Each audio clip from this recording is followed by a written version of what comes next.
پھول باغ رسالت پہ لاکھوں سلام، اس بہار شریعت پہ لاکھوں سلام۔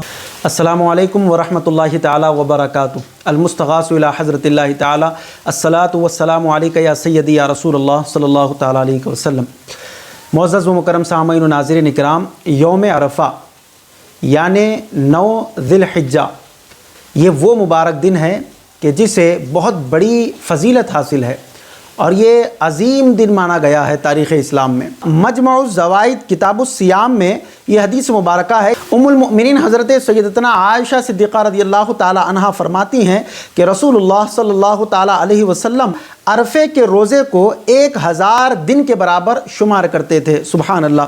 ایک اور روایت ہے صحیح مسلم شریف میں کتاب الصیام میں یہ حدیث مبارکہ موجود ہے کہ حضرت سیدنا ابو قتادہ رضی اللہ تعالی عنہ سے روایت ہے کہ حضور نبی کریم رؤوف الرحیم صلی اللہ تعالی علیہ وسلم نے ارشاد فرمایا، مجھے اللہ تبارک و تعالی کی ذات سے امید ہے کہ عرفہ کا روزہ 1 سال پہلے اور 1 سال بعد کے گناہ مٹا دیتا ہے۔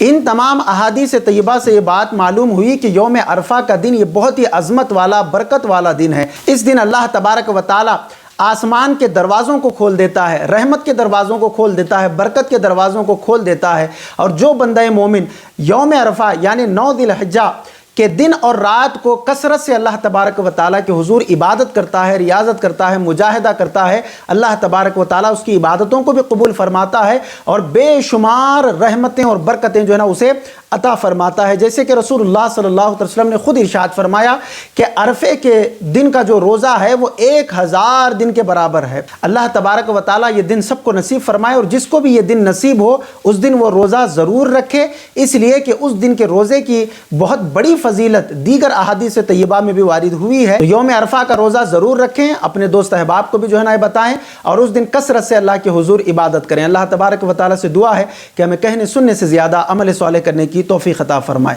مزید ایسے ہی ویڈیوز دیکھنے کے لیے ویڈیو کو ابھی لائک اور ہمارے یوٹیوب چینل سید ساجد پاشا قادری کو ضرور سبسکرائب کر لیں اور بیل آئیکن ضرور پریس کریں تاکہ ہر نئی آنے والی ویڈیو کی نوٹیفیکیشن آپ کو ملتی رہے۔